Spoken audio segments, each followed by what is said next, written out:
Part A. In this part of the test, you'll hear two different extracts. In each extract, a health professional is talking to a patient. For questions 1 to 24, complete the notes with information you hear. Now look at the notes for extract 1.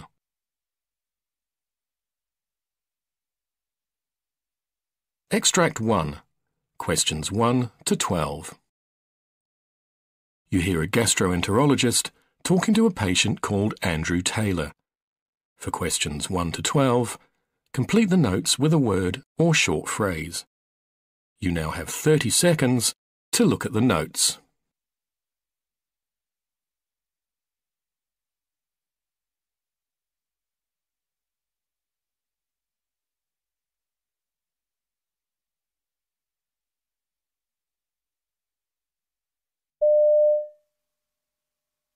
Good morning, Mr. Taylor. Now, you've been referred to me because it's possible that you're suffering from irritable bowel syndrome or a related condition? Yes, that's right. Okay, could you start by giving me some background? This has been going on for many years. After meals, I've always tended to get heartburn, but I found that pretty easy to deal with by taking antacids from the pharmacy.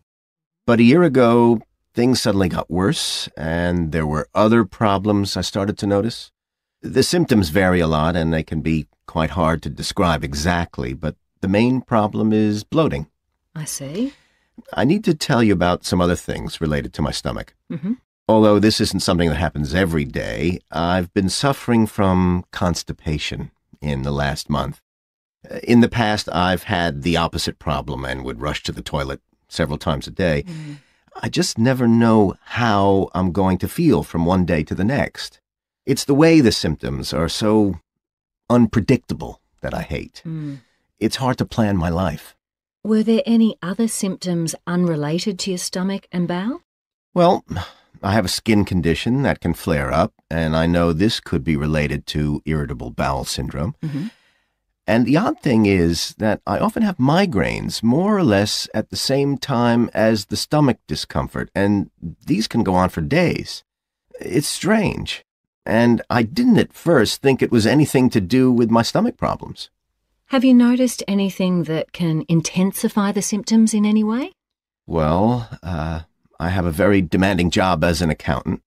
I don't know whether this has a bearing on anything, but there's a chance I might lose my job in a reorganization of my department, so that's obviously something that's making me anxious. I don't know what's going to happen. What's the worst effect the condition has on you? The problem isn't just that it's nearly always on my mind unless there's some pretty big distraction, but also that it's so draining. What I mean is I often feel that I've got no energy at all. I just want to sit around and do nothing when I get home from work, to be honest.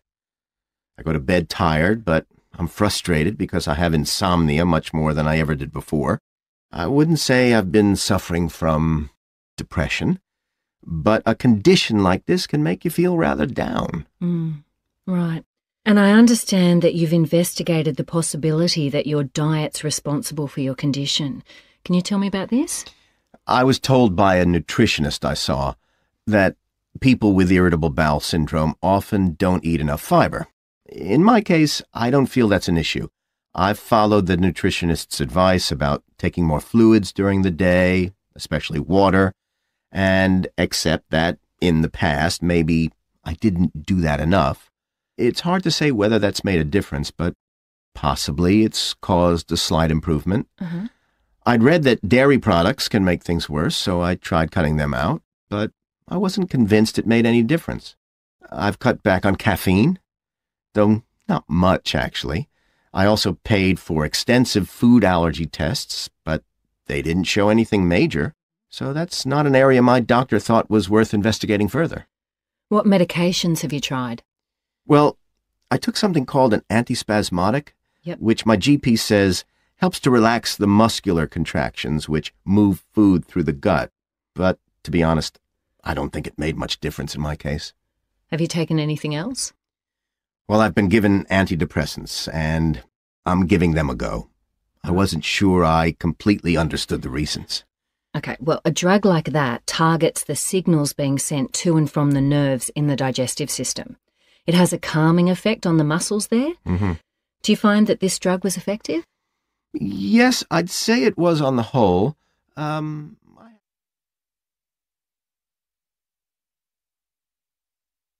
Extract 2. Questions 13 to 24. You hear a hospital neurologist talking to a new patient called Kathy Tanner. For questions 13 to 24, complete the notes with a word or short phrase. You now have 30 seconds to look at the notes.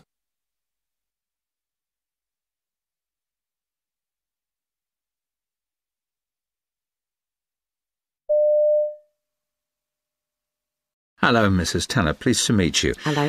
Do you mind if we start off by getting some background to your condition? Just in your own words, could you talk me through the reason you're here and how it all started? Oh, please, call me Kathy. Right.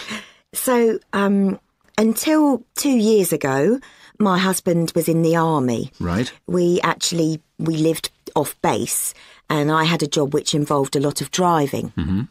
Whenever I was in the car, I noticed that my neck would get pretty stiff at times. Right. It was hard to turn my head. To cut a long story short, when my husband left the army, we moved to a new house. My neck pain was still a problem, so I decided to visit an osteopath. Right. He tried to fix the problem by a neck adjustment, but actually it just made things worse. Oh, dear. I found I was losing flexibility in my neck. I began to use a heat pad, which did help at first. Good, but was not for long? No. About a month or two on, I started to get this sort of feeling that something was pulling my head over towards my right shoulder. Right. It was painful and embarrassing because I couldn't keep my head straight. Of course. I'd managed to hide it from everyone around me until then. About this time, one of the doctors I'd seen thought physiotherapy might help and sent me to a nearby clinic. Mm-hmm. So I started going in regularly for treatments. And one day, the head of the clinic looked at me while the therapist was trying to position my neck and whatever. And he said, "You know what your problem is, don't you?" And I replied that I didn't. And he told me that I had spasmodic torticollis, and I had no idea what that was. So what happened then? So he says, "Oh, it's untreatable. You just have to learn to live with it." I went home in pain, feeling depressed and hopeless. Yes, of course. He was just so unsympathetic and unhelpful. Well, I'm sorry to hear this. Thanks. So my diagnosis of spasmodic torticollis was in June. So I began to research, what I could do. I tried chiropractic treatment until December. It cost a fortune, but did no good. Oh, dear. The pulling and pain continued to increase. I saw a couple of neurologists, and I was put on a drug called baclofen. But it really didn't make any difference. Yes, that wouldn't do much for your condition. Oh, right.